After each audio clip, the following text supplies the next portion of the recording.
Hello. Nice to see some guys again. Nice to see you again.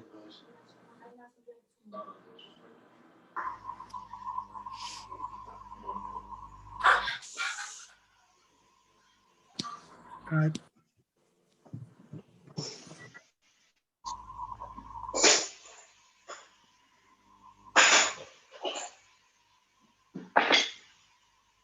People that I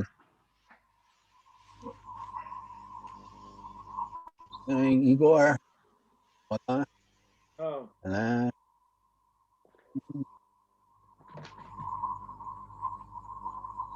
Ooh, I get worried.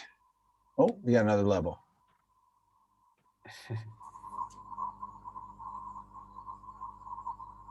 Okay, John, I think let's start. Yeah, let's do it. I keep letting people in. Mm-hmm. So, well, welcome everybody. We're 52 right now. I think yesterday between the two sessions, we were around 70, 80. So hopefully we have more participants coming soon. Before start, I want to welcome again Peter Brigol. I think he just went in, who was with us yesterday. You already know he's the representative of Europe for the executive committee. And today, that he was not able to be yesterday, sadly, but he's with us today. Arno is around there. I think a lot of you also know him, that also from the executive committee and representing the American. So thank you very much, both of them, for being here. And I don't know, Peter, if you want to say something before we start? No, I think just go ahead. Yesterday I did already, so it's okay. Perfect. From my side, it's just sorry to not be present yesterday. I had some issues here to solve here in Brazil, but it's a pleasure to be here, and I hope you can enjoy a little bit this information we will present from yesterday and now today, and I hope we can achieve more people in the wheelchair fencing, and you can be part of our team in the future. Thank you. Perfect. Thank you, Arno. Thank you, Peter. Just the same as yesterday, I will put in mute everybody, then we can start. And any question, just write it in the chat. We are checking all the time. We will try to answer as much as possible. The same as yesterday, if somebody wants to ask something personally, not writing, just raise the hand, put in the chat, no problem with that. We can do it. And well, I think that's it. So, Carol, John, all yours then. Great. I'd like to just start off there. Some people send me some emails and some Facebook messages. I'd like to address at least one of them. And the question was with that last video we showed, and let me just show that real quickly. I think it's this one.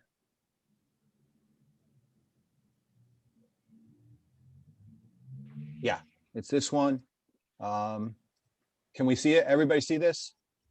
If you can't say so. Okay. So the question was,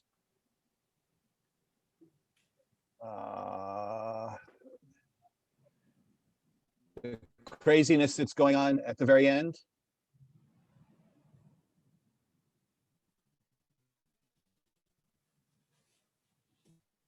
Okay. It's I stopped the share. It's a very silly action, obviously. Prior to him launching himself out of his chair, he clearly lifted. So the referee gives the appropriate card. My guess is that there must have been a priority thing going on there because it was tied. I don't know why he was going crazy. So we certainly give the card for lifting. If we want to continue that and have him just consider the falling out, deliberate falling out of the chair, I would say we can penalize it that way as well. Either one is fine. All right. There is somebody raising the hand there, John. Okay. Ali Reza, is that you? Yeah.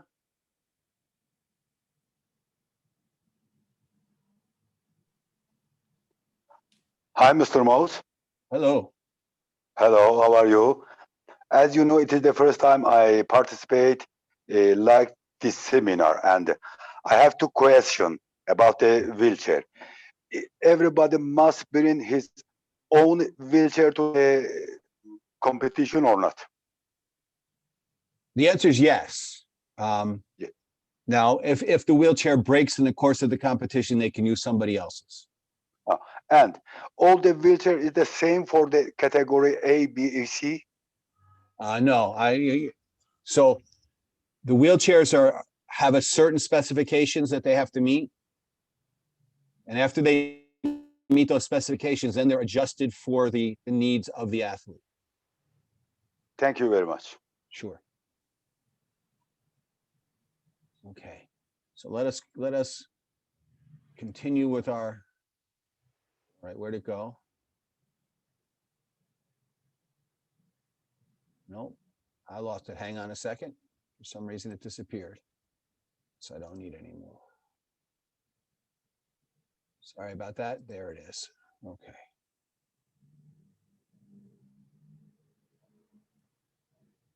Come on. Oh, there we go. And we'll share the screen on this one. And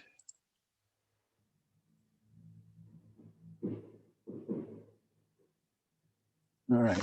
I guess, Carol, you're up first. Yeah, slide 35, right? Yep. Is that where we are? I think so. I'm seeing What? the first one. Yeah. Oh, right. Sorry. My mistake.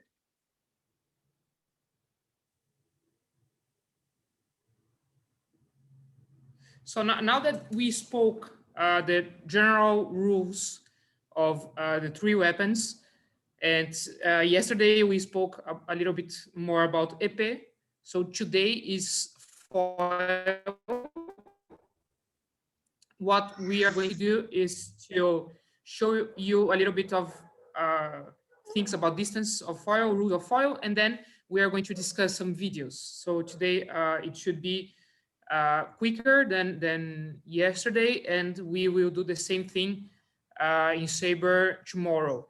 As John and Alberto said, every question that you have from today, from yesterday, please just write or raise your hand, and we will answer. So let's start with foil.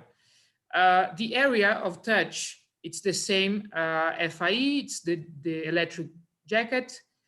To enter on-guard, the on-guard position is the position that we spoke, so upright position in the center of the chair with the points up, the blades crossing but not touching, and the point cannot pass the bell guard of the opponent.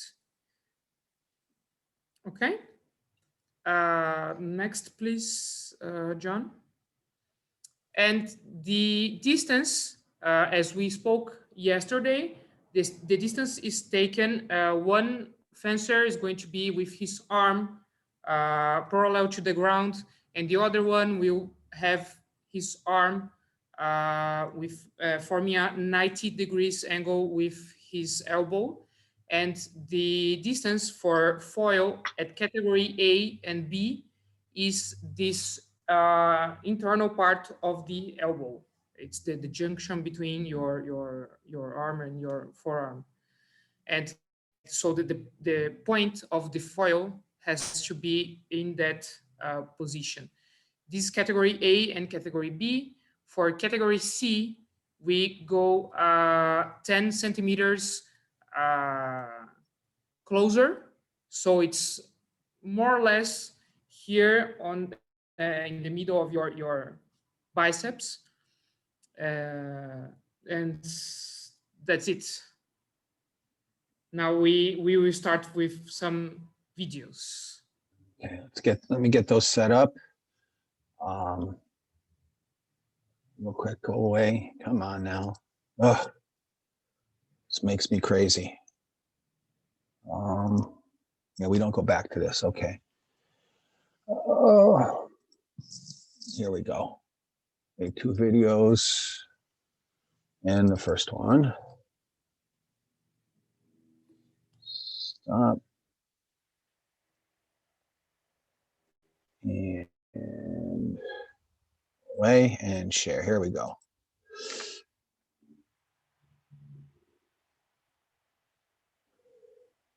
This is our first video. Carol, you're on. Yep. So remember the rules of fencing is when you an attack is your point in direction of your opponent's touch area. So in this case, both of the fencers do the same action at do the same time. They use the same time with different action, but the same time of action. One goes to the chest, the other one goes to the back, but they start to straight their arms at the same time. So what do you think? What do you guys think this is? The action is? Yeah, we can play it again. So both go to the blade, and then both go to the opponent's area of touch. One goes to the back, the other one goes to the chest. So as they do the action at the same time, this is simultaneous. We got questions already. Here we go. Questions? Doubts? I lost the chat on that one. Can you see the chat? Yeah, I saw some people saying simultaneous. Yeah, no questions. Okay. One of the things we really didn't discuss. Some people are saying from the left. What do you have to have in mind is it doesn't matter if I do a beat and go to the chest, or if I do a beat and go to the back. It's the time that I'm starting my last action. So that's why this could be confused. So the guy from the left goes to the chest of the opponent, and the guy from the right goes to the back, but they start the action at the same time. So this is why I would give simultaneous. John, do you have? Absolutely correct. Yeah. One of the things we didn't discuss yesterday was the referee's positioning where you're seated. There are occasions where you'll be standing. It depends on the setup, but typically you want to be seated. Our assessor over here should be in a seat. I don't know why she's not. Maybe she couldn't get a chair. That's important. And the other part is, I think I mentioned this at least once yesterday. I may have done it both times, is because they're so close to each other, and you tend to be fairly close to the piste as well. It's very important when you say prêt that you're saying it for yourself as well as for the athletes. You have to be ready, and you have to have your vision wide enough to see these actions. They happen very, very, very quickly. There's not that prêt à aller and the 4 meters to cover up the distance. It's very different. All right, so we'll go to the next one. So quick question about that, if you don't Yeah, mind. Sure. So it sounds like it's more, the priority is more on when they start versus when they finish. That's sort Absolutely. That's the nuance difference, sort of. Well, that is actually what the rules say, right? Whoever starts threatening the target first, and our key piece here, and I'm a real advocate of this, is tempo. So who begins the action? Are there multiple tempos? Are the tempos interrupted? In this case, there was a bunch of stuff that happened when the attacks happened. They happened at the same moment. Thank you. Okay, I think that's the easiest way to think. Yeah, I think one important thing is if I start an action with one tempo, so I just do a simple attack, and you come with a composite attack, so it's 1-2. So you use it 2 tempos, I use just one. So the important thing to look is who initiated the last one. So if you start your second one before my first, it's yours. Okay. Okay. Okay. Let's take a look at this. Before we actually start this, once again, I don't know. They must not have had chairs at this World Cup, because he's standing as well. Yesterday I mentioned it, and Reza, you had a question about this. Here's an example of a category A fencer who cannot bend his knee. This knee doesn't bend. So the chair is adapted for him, so that this he has a platform here, I believe, as I recall. Let's take a look at this action.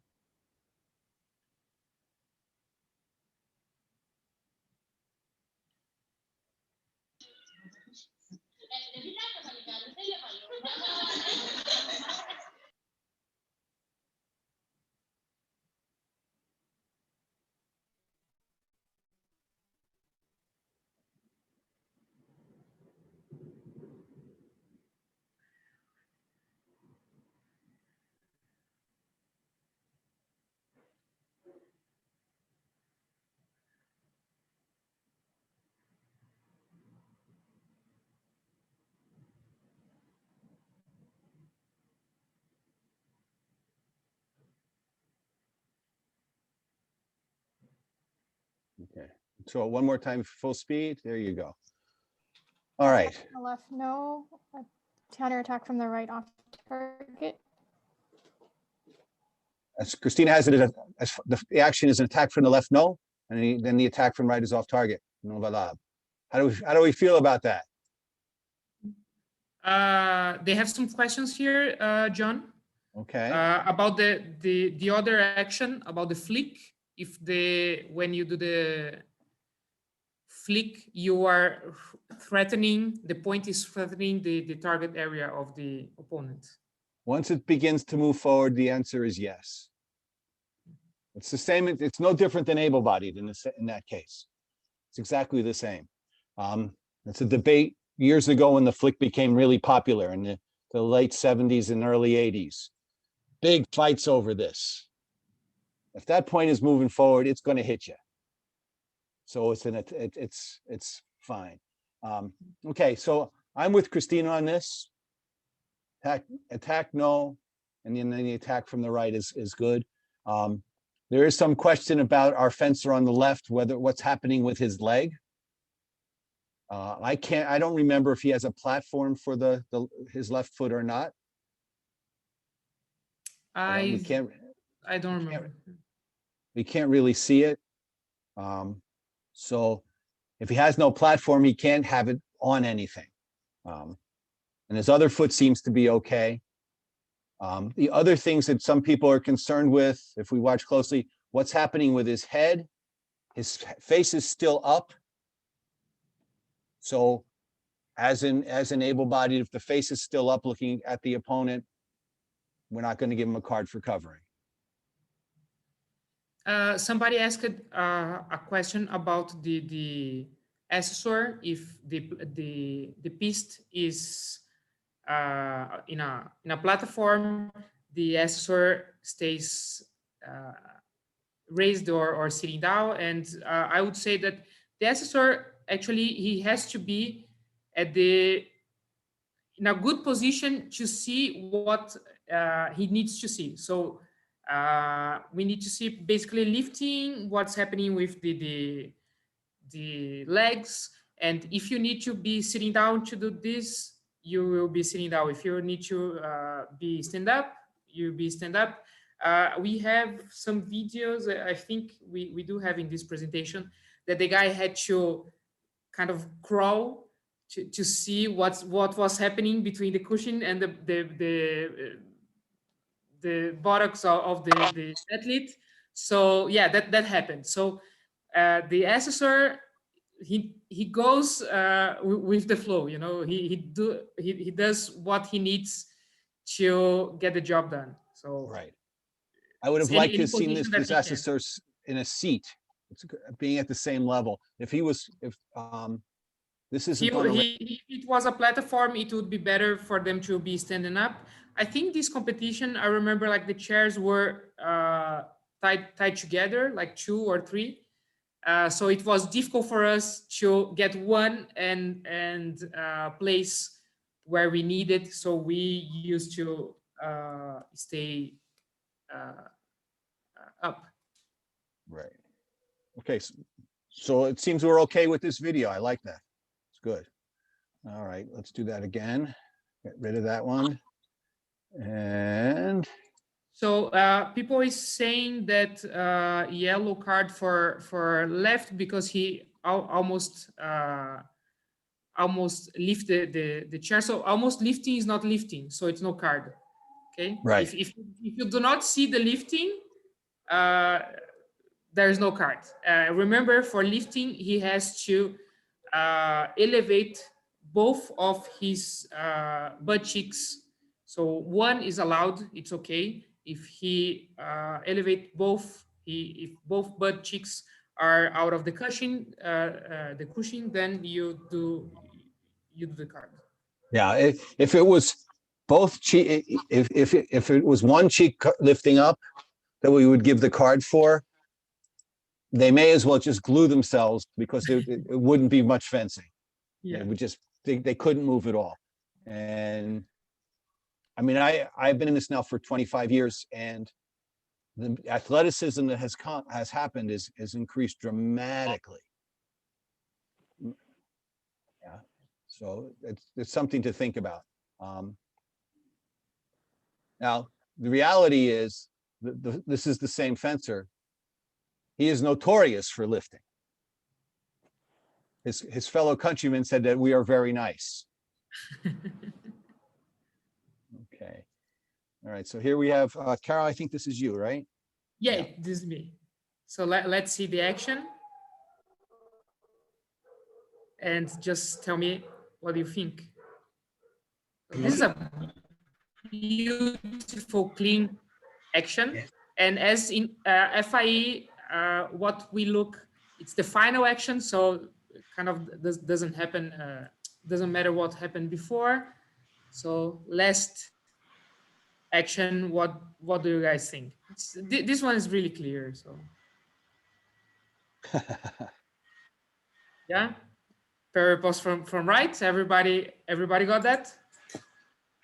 Nope, Excellent. we got questions. What's this?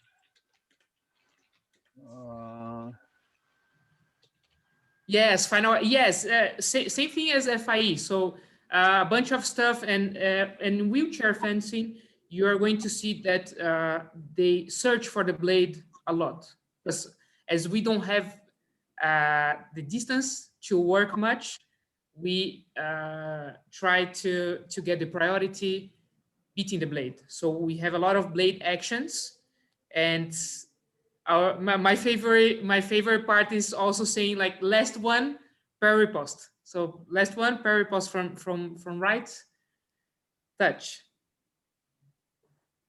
Okay, we're all in agreement here. This is terrific. Understand, if we look at how quickly this occurs, I think this is important. This happens very quickly, and you're very close.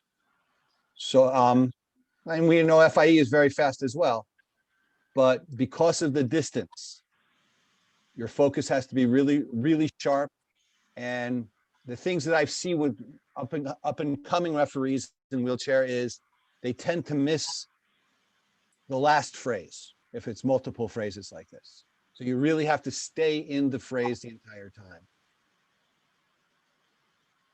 Yeah.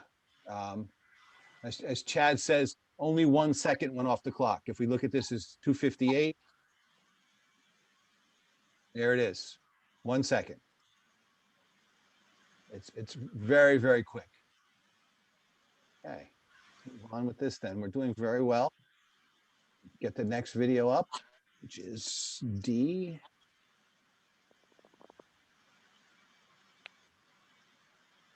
that about?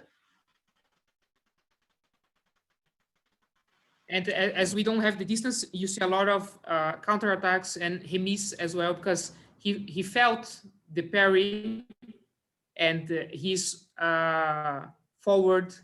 He will not have time to lean back, so he tries to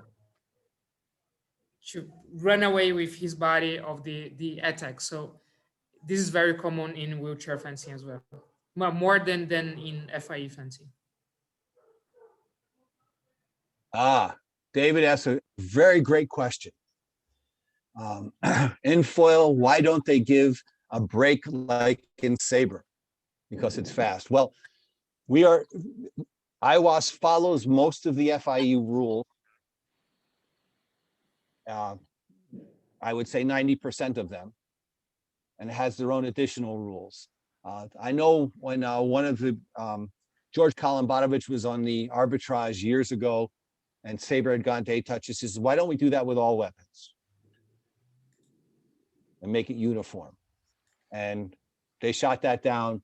It made sense to me, but they don't do it. And so that's the answer. The FIE doesn't do it, we don't do it.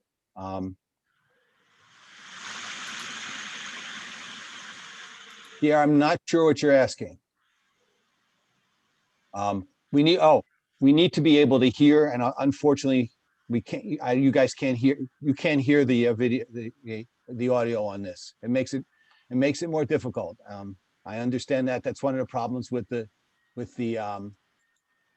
video referees. The same thing. We can't hear. It's very difficult. But let's take a look at this one and see what you think. It's more easy for me to assess IWAS because it's more dealing with classic fencing. So it's very more classical. You have attack, parry, riposte. So you see much more the preparations and all the strategies. So that's what I meant. Absolutely. Once you are, I mean, like pedestrian fencing, there is much more to observe about the feet, the hand, the arm. I'm referring to the first action we saw.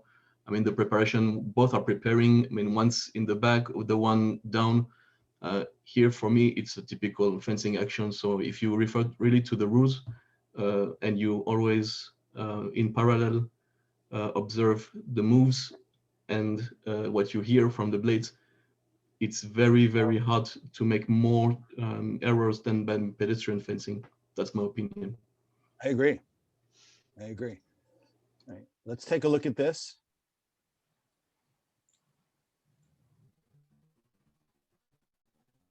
First, before we see it in slow motion, what do you think about that? Let's look at it again.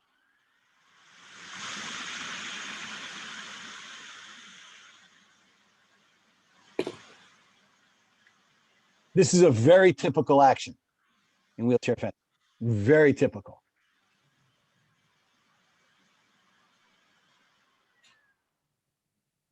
Anyone? We got a couple people. They're asking for a replay, John. Okay, sure. And I saw a lot of simultané.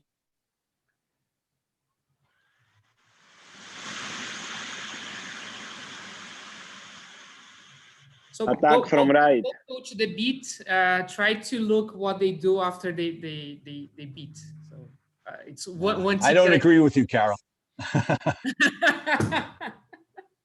Here we go.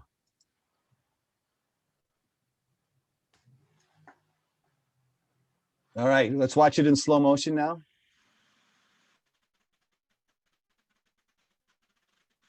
Oh, I guess it gets, here we go. All right, we got a lot more from attack right to left. The answer is it's a beat attack from the left. It's a coup de sous. This is a coup de sous from the left. If we look carefully, and this, as I said, this is a very typical action.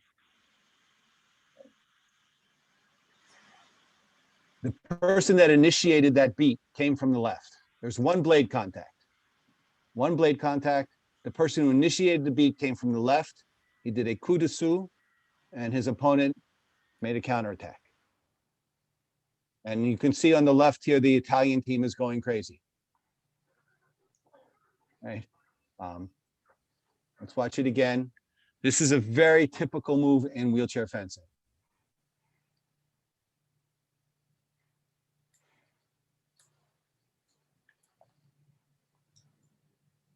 It's hard to, it's hard to see the beat. The screens are, you know, the resolution isn't great, and some of you are doing this on your phone. Do you mind playing it again, John? Sure, Thank you. absolutely. We'll do it right from the beginning.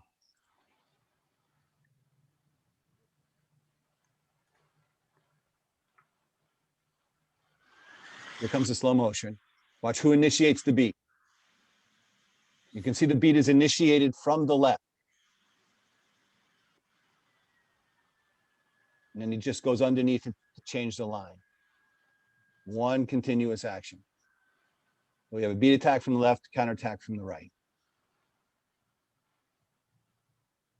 Let me run it again. I want everybody to see this really well because this is very typical.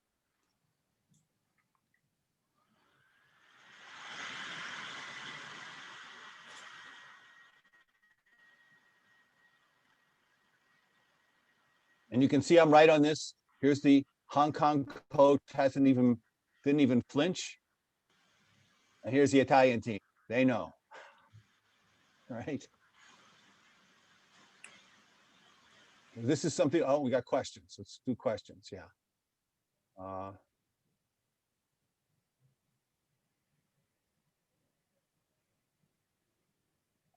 Right, so Christina, that's a great expression that the person on the right is trying to sell the beat.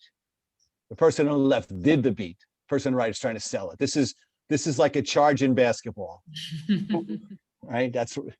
I'm going to take a charge by falling down, but it was my foul. It's the same idea. They don't scream every time, Peter. All right. Just when they are fencing. Let's watch this one more time too, because this is a very complicated action, but it's very typical. And again, this doesn't even take a second.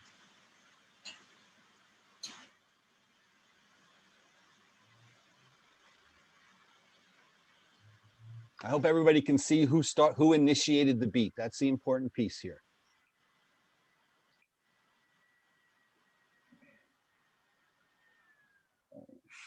Let's move on to, oops.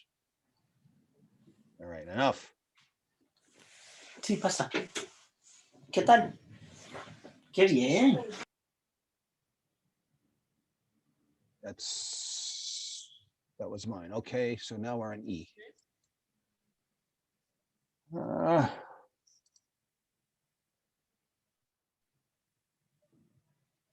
right, we'll go to our next video. I hope these are these give you an idea of where we're headed in wheelchair. This is really good athletes for sure. All right, this is me again, Carol, huh? All right. Yes, it's you. So most of these videos are category, and especially on foil is the most difficult situations that you are going to find. So category A is really, really fast. They have total control of their bodies, so they can move back and forth. They can do whatever they want with their hands. So this is like, if you can see this, to referee category B and category C, it's going to be easier. Not easy, but easier. Okay. A couple of things we didn't talk about yesterday. Many of these fencers will come to the piece in their regular chairs if they're normally in a chair, and transfer to their wheelchair, their fencing chair. Some of them have prosthetic legs. Some of them will come with, as you see over here, with canes or braces. If they come with if they have their prosthetic, it must be away from the piste, and they have to take it off. They can't wear it. And these things should not be there either. And the everyday chair should be removed away from it This is for TV purposes if we have that happening. All right. Also, if they use belts, so we were discussing yesterday, if it's a athlete's choice to use a belt to hold himself to the chair, and if they do so, like a seat belt on in foil, they have to fasten the belt and then put the electric jacket.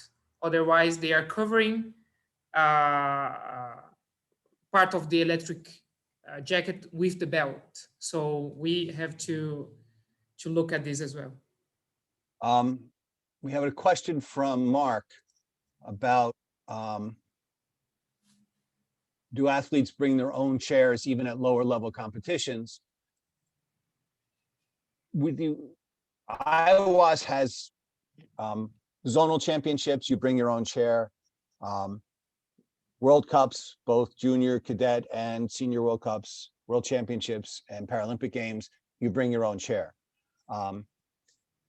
For local competitions, I think in the US, we occasionally, they'll be sharing a chair with somebody if they don't have their own, people that are new to the sport.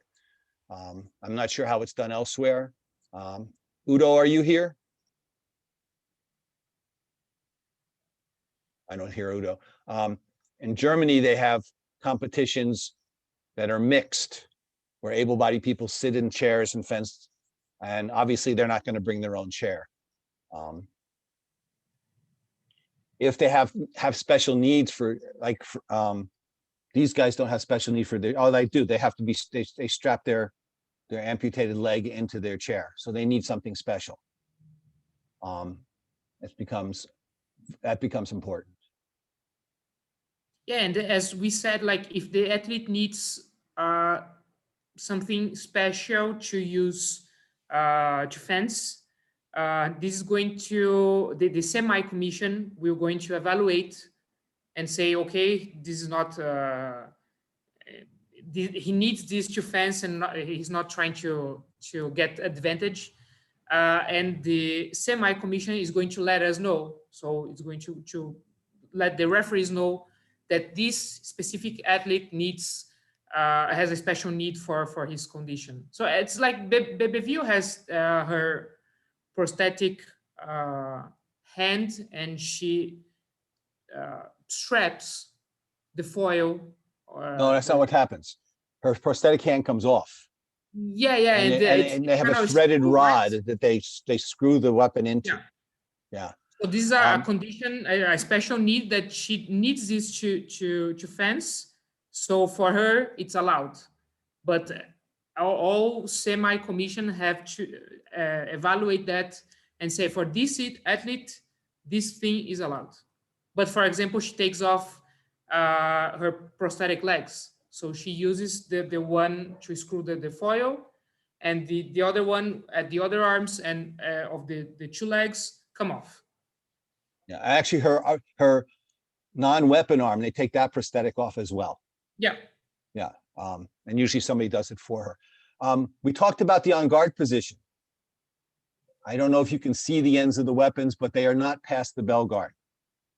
They're in the high line, not past the bell guard. Blades are not touching. Now, this is a righty against a righty, so they're not going to fight for the outside position too much. So let's see what this one is, see what you think.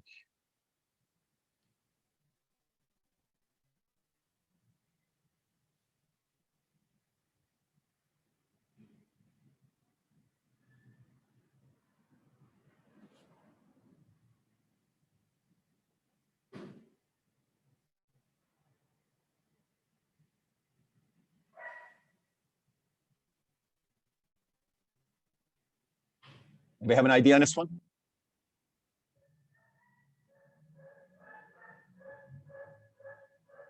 Ooh, let's play it again, and we'll play it a couple times.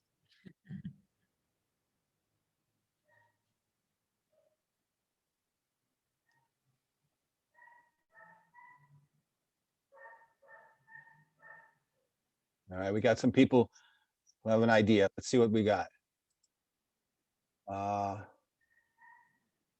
Ramis riposte from right. We have a lot Preparation from of left, touch right. variations. Post remise, remise riposte, touch left. So we got a left and a right. Left held back, remise right. Yeah, Okay. a lot of final attack from left. I like Christina's description. Preparation, the left makes a parry and prepares the riposte and gets hit. In the old days, we would have called it a stop hit in time. He doesn't begin that final action until he gets hit. So he's in preparation of his riposte and he gets hit. Let's watch it again. And again, this is very fast. I was going to try to see the clock. I wasn't, what happened here? Oh, there we go. I'm getting boxed out by.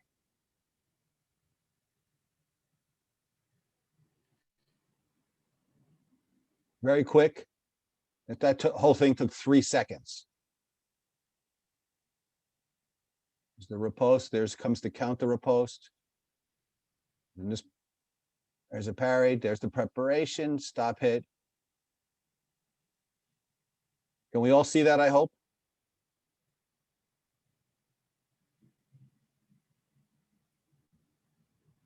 Again, this is an issue of tempo. There's a definite hit, and then the final phrase begins. So I think in modern terms, we'd say preparation from the left and attack from the right, or remise from the right, if you will. In old school, it would have been a parry, stop hit is in time on the composed riposte. More questions? I lost the chat, Pete. Do you have it? Yeah, no, just people saying what they think about the action while we were you were explaining. Okay, we have some conversation. Let's see if there's anything. Tempo over prep. There's hardly preparation nowadays. In wheelchair, there's plenty. There still is plenty. All right. That's why I think by pedestrian, this action would be given from left, because people nowadays, they only go forward, and whatever does the opponent, if you get the touch, it's your action. Whereas you don't prepare, you're just going forward, and I'm not sure this action will be judged the same way for the pedestrians. Maybe not, but certainly in wheelchair, this is what we would call a stop hit in times. There's a clear tempo here.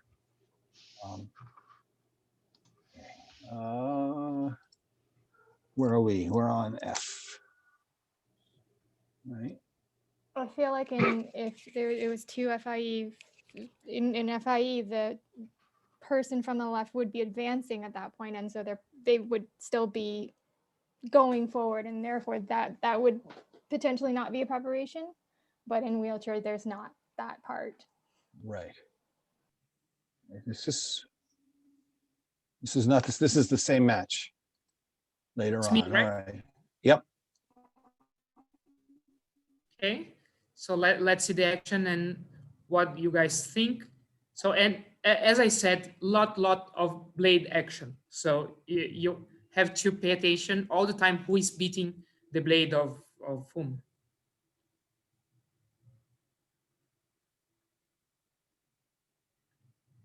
So a lot of parries, a lot of ripostes and counter ripostes. So who did the last parry?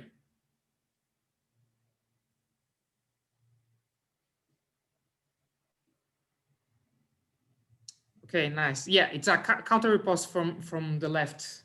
Good. No, not too polemic, this one. Yeah. Yeah. So And let's watch it again. this is one of the things that I've noticed with referees when there's multiple counter opponents. We tend to lose it some lose it after the first time, after the second, and by the time we hit the third, it's too late. So we have to stick with the action all the way through. Here comes the next parry, and there's the counter riposte. And you're going to see that this kind of action is really, really fast, but it's also really, really clean. So you can see all the parries. So this one is, for me, this is a personal opinion, it's easier to follow than the action than both go to the beat attack. Because this one, you can see the body movement. So I'm leaning forward, I'm attacking, then I go back and leaning back for to do the parry. So they do this kind of dance, if you may.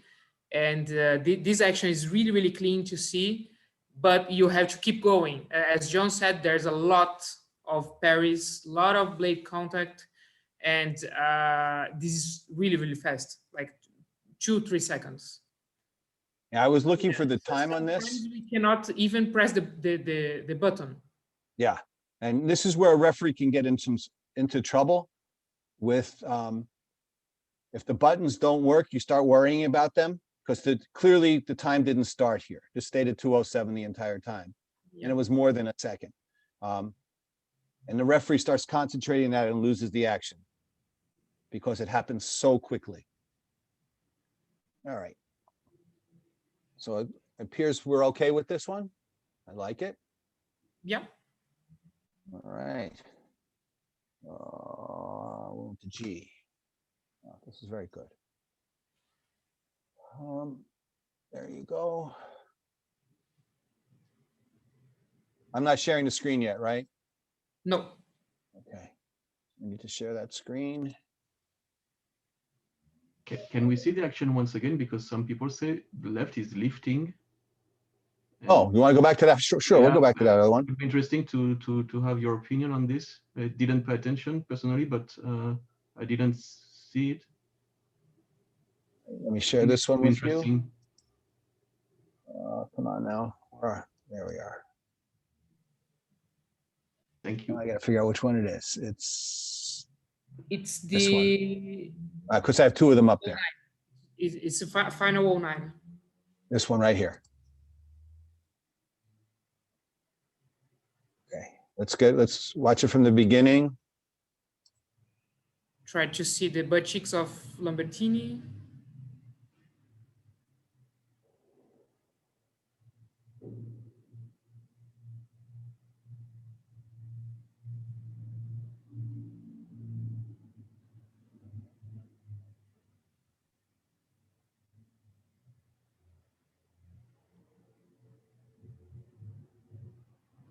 Okay, so we should have a discussion on that. We're watching Lambertini on the left. What do we see?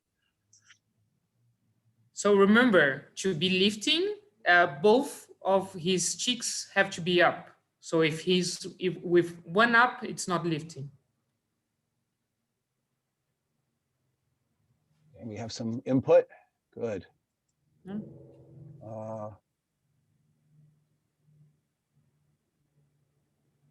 So seems like many of you are saying that Lambertini lifted. I see a couple people shaking their head. No. I think if we put sensors on that chair, he lifted. We don't have sensors, thank God for that. That's my personal opinion. But if we watch carefully, and clearly there were no assessors here, he's doing a lot of shifting back and forth. But watch this in slow motion. When he shifts to the other cheek, he may be lifting, he may not be lifting, he may be rotating. So in this case, we give him the benefit of the doubt. If Nagaev says, I want assessors, we get them for him.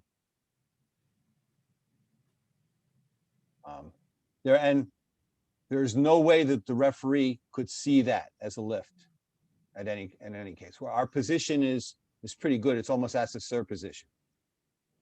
So we might see it as a lift, we might not. Amputees that are amputated as high as the knee, as these two fencers are, tend to have a disadvantage when it comes to lifting. We have an American fencer who's even much higher. It's actually above this brace. He's amputated about here. And he got called for lifting many times. He barely has 2 butt cheeks. And he had to adjust his fencing to accommodate that misunderstanding. Yes, I agree with you. It's very difficult to see at speed. Somebody saying that the assessor will have trouble seeing that without the back white with clean plate. But in this case, for foil, the position of the assessor would be almost where the camera is. So we would look at this angle. And Right. actually, at this position, especially, when you have the back of the seat black, actually helps us to see if the guy is lifting or not. Because if he lifts, you can see the black part of the colored part of the back seat. We have a couple other questions too. The assessor in this case. Yeah. And Lisa, the answer to your question, yes, the athletes can ask assessors, absolutely, just like arm judges. Yeah. And Patrick, if they're missing their leg from the hip socket, they're missing their leg from the hip socket. Probably the other leg gets strapped down so it doesn't fall out, more than likely. This is where the classifiers and the semi-commission work together to get the proper fit into the chair.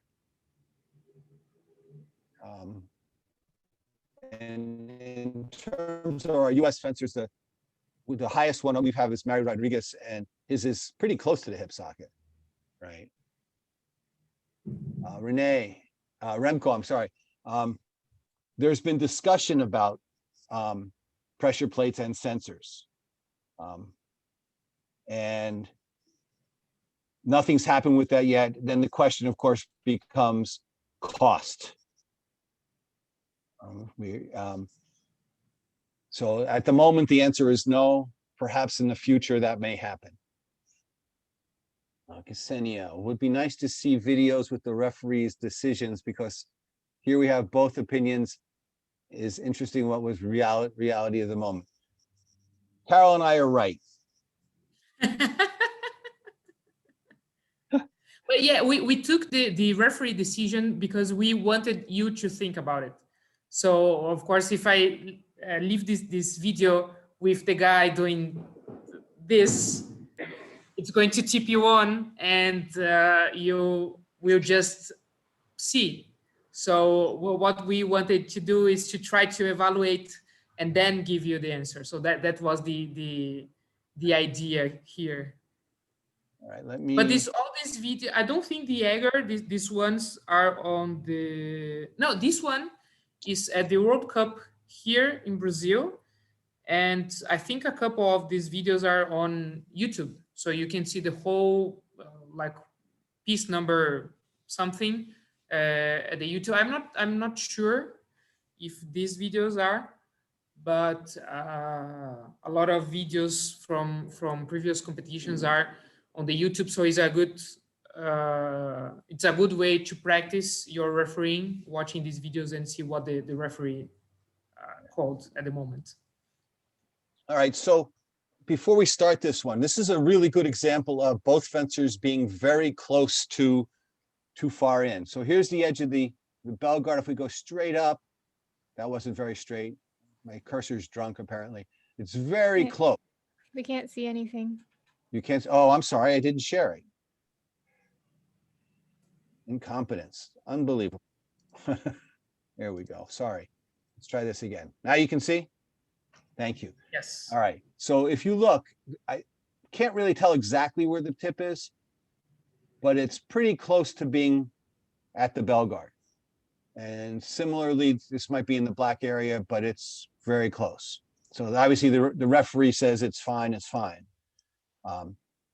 This is important stuff. If this point is a little bit lower, he's already threatening the target pretty seriously at that point. Okay. All right, let's see what this video has to do. Where are you? Come on. All right, got it.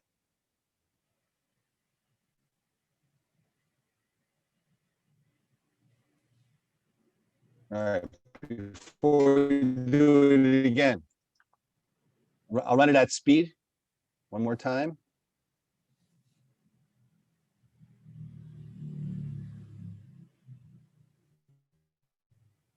Multahin.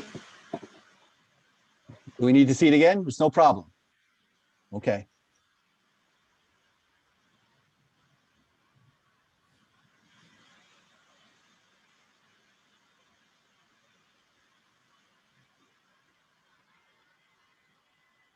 I got stuff going. Here we got. No, I lost the chat stuff, Carol, if you would. A lot of people saying right. Attack from right.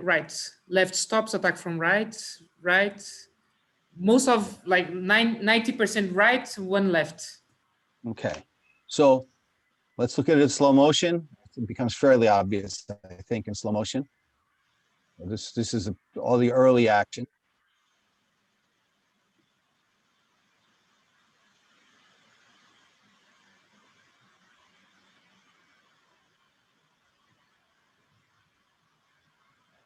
So are we seeing two tempos from the left, I hope, at the end?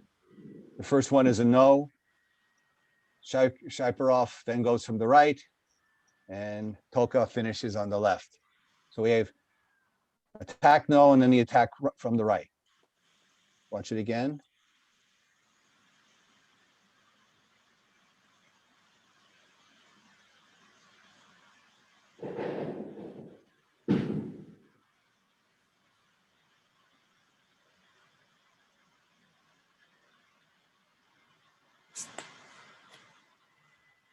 Is that pretty clear for everybody?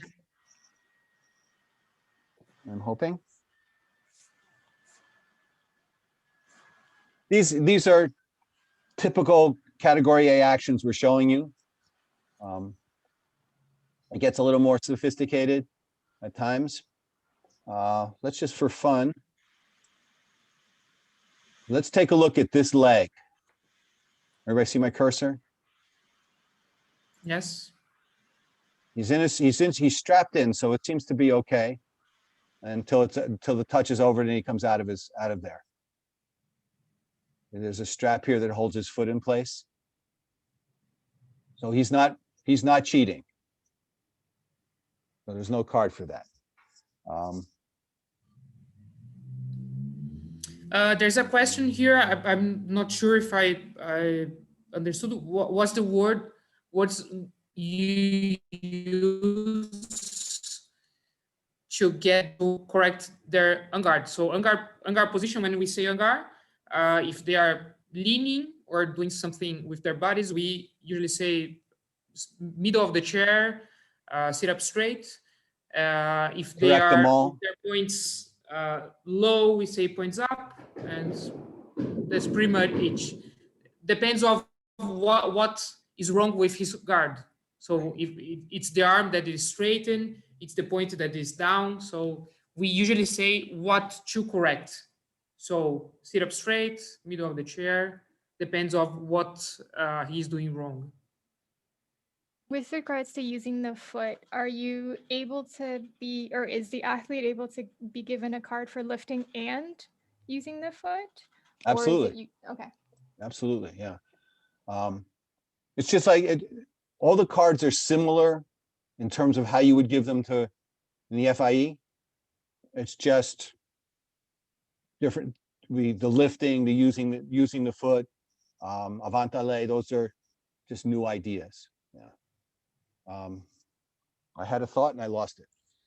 Well, that's not unusual. Don't get old, guys. I was just curious because if it's in the same action, would you say call halt for using the foot and then the lifting would be a subsequent after the Okay. halt action, or is that? We're back to tempo. Yeah. Okay. What caused the halt? Yeah. If these two are happening at the same time, which could very well be. Yeah. 2 cards. If the lift caused the halt or the push and then he lifted, you called the halt. Okay. So it becomes a tempo issue. Perfect. All right. Thank you. All right. Sure. All right. Let's load up the next one and stop it. And I think you guys like Lambertini too much. It was a nice video. Lots of action to choose. Yeah. Okay, so we're back to that other bout, but at a different moment. And how do I get rid of you guys? I know. Well, I can see. Me, right? It is you, Okay. and here we go. Okay, let's see the action.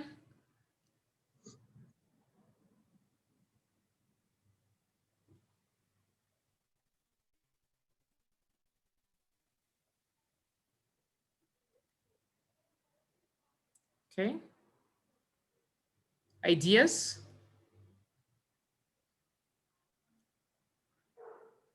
I'll run it again, clearly.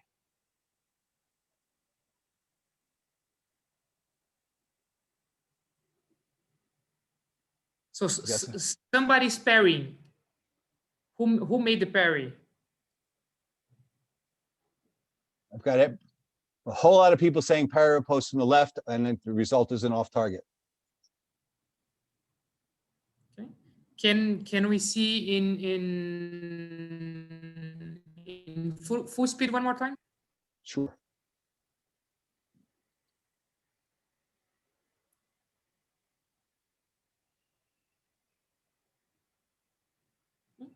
Can we see the parry post from the left?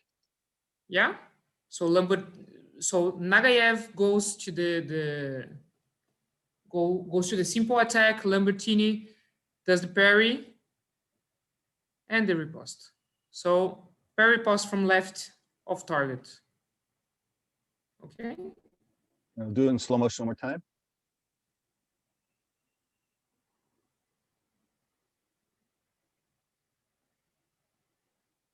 Are we okay with this action? Good. Okay. All right. And we have one more video for you. All right. We have questions. Let's do the questions first. No question. Speed. Yeah, the video is that's always an issue, right? It gets laggy. So welcome to our modern world. All right. Oh, this is a lousy referee. Ugh.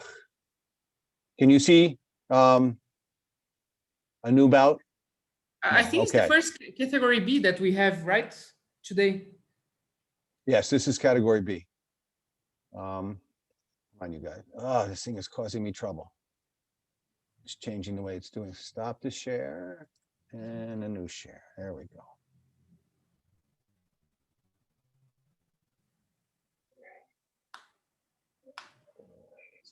Okay. So here we have, once again, a terrible referee. This is at the Paralympic Games, I guess. You'll notice a difference in category B. You'll notice this almost immediately.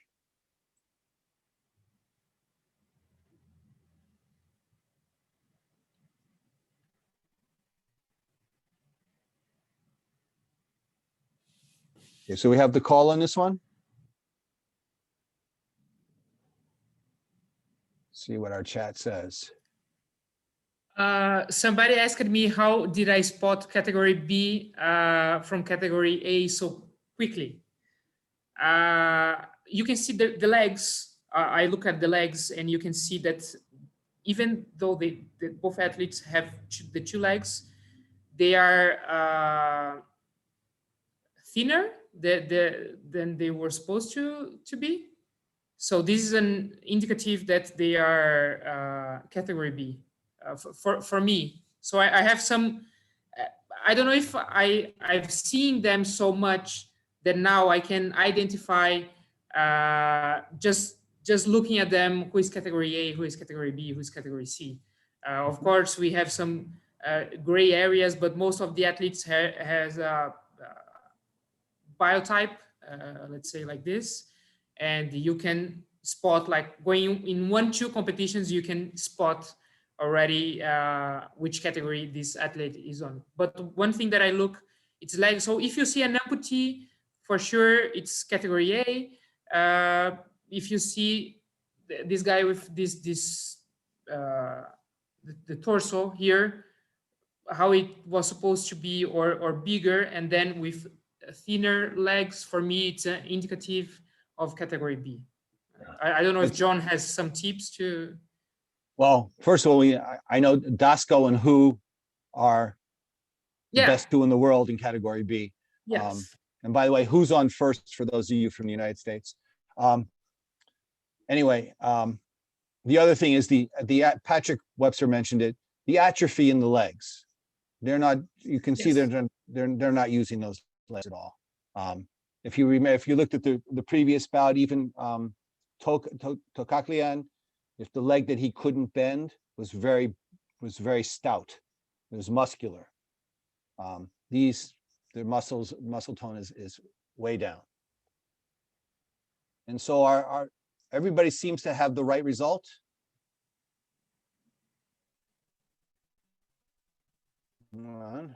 Just one more thing about categories. Yes, BBView is category B. We discussed this a little bit yesterday. It's she's an issue. It's being reviewed, but yes, she's category B. Now she's category B. Yeah. This might change. Yeah. So lots of parry riposte from right.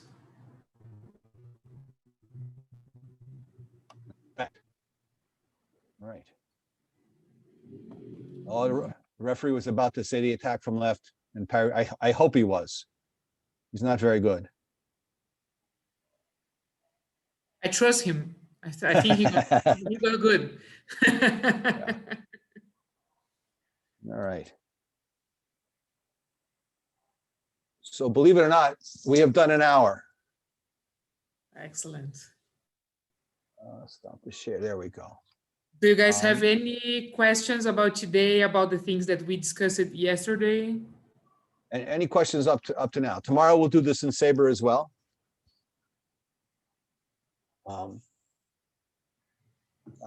Listening to some of your comments, the clues we get from the footwork in able body, you're not going to get in this.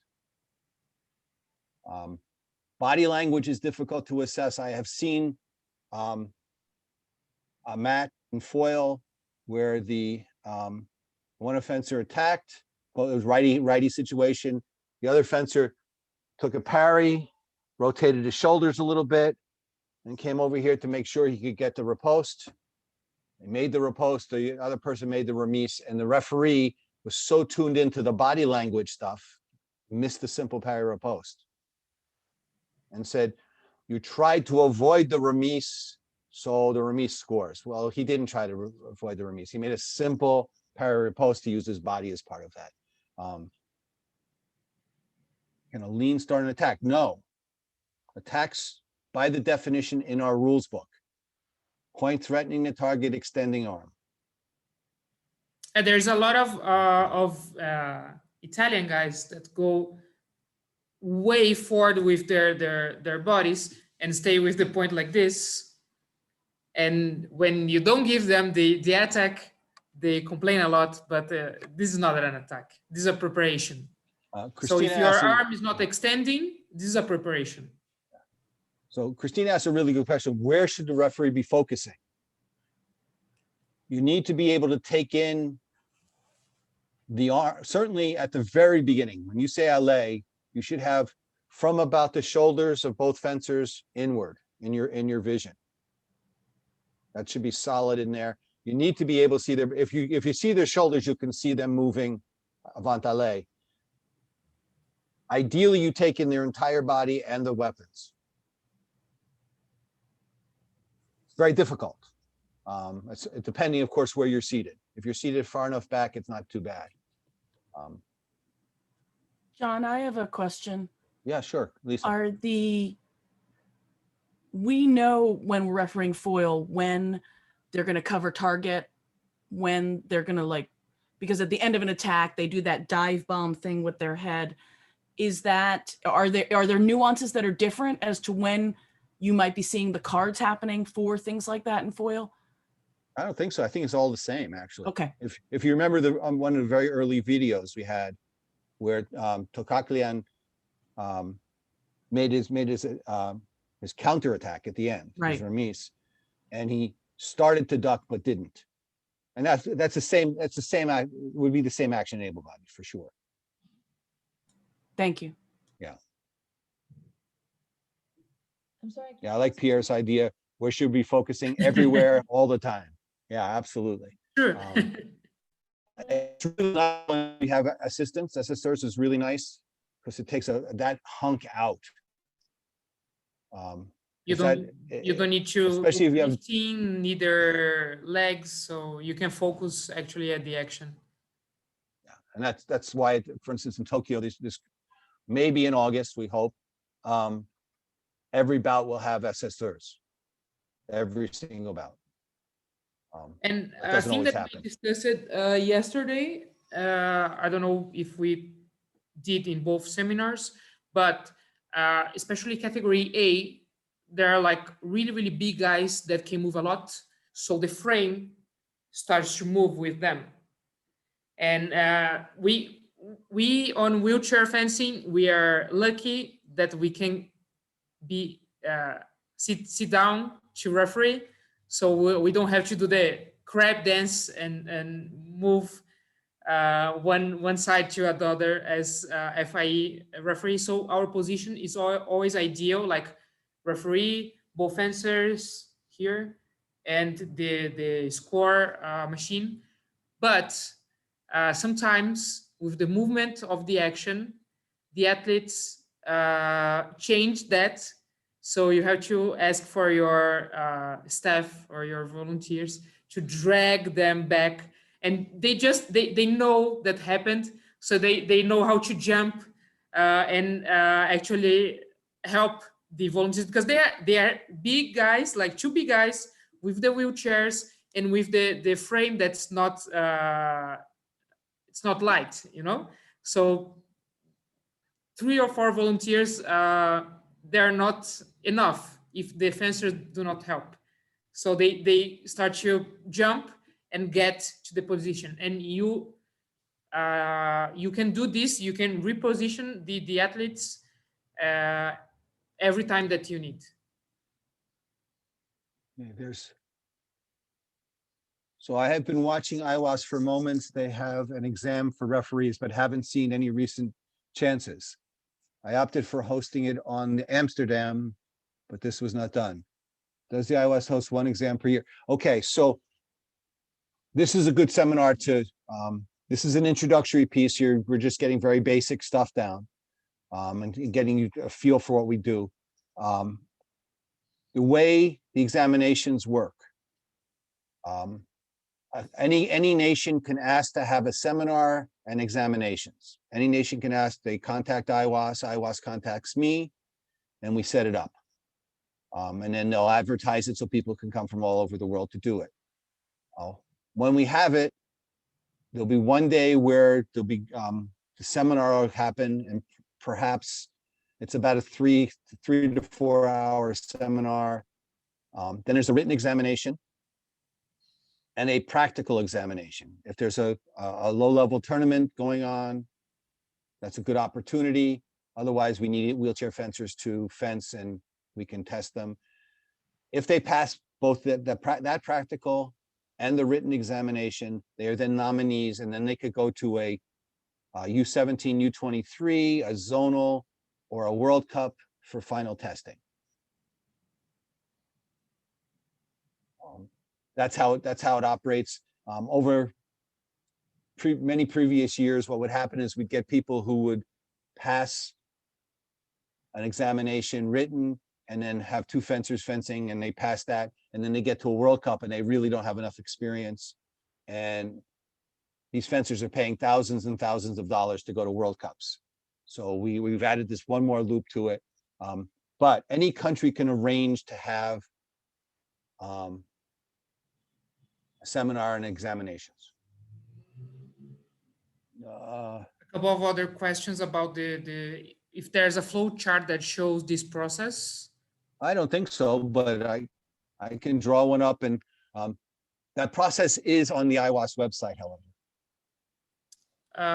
If there's a limit age as FIE, no, not that. Yeah. Yes. 70, 70? 70, yeah. Okay. I'm too far away, so that's why I don't know it. Yeah. Okay. All right. So we'll see you same time tomorrow, I hope, Yes. right? We got most everybody today. Came back. We scared a few people away, apparently. Okay. Well, it's well- scary, so. With your authorization, John, just to explain for all a little bit how the way we work for the new referees from the wheelchair fencing, we plan to have 2 seminars, 2 courses per year per continent. 2 will be made from us here in America, 2 together with Peter Brigola. If someone from Europe want to do this course in your host country, need to ask him for Peter because he's responsible to organize all these things in Europe, and 2 will be made in Asia. And we plan to have this structure to develop our referees for the future. Thank you. Sorry, John, if I just crossed the information. Okay. All right. So they never talked to the chief of the referee commission. I'm just saying about this, but. This is Oh. the plan for the future. Okay. All right. Well, we'll see you tomorrow. Thank you. Okay. Okay. Thank you, guys. Thank you very much. See you Bye-bye. tomorrow. Bye-bye. Bye, Thank everyone. you. Bye. Nice meeting you, Isham. Christine, finally. Yes. Hi, John. Have a good night. Bye-bye. Bye-bye, guys. Good Thank seeing you you. so much, John. This is a wonderful information. I'm really, it's supplementing all the things I learned on the piece. You're absolutely right. You got to get a lot of in the trenches before you can know all that you need to know. Yeah. So thank you. See you tomorrow. See you tomorrow for sure.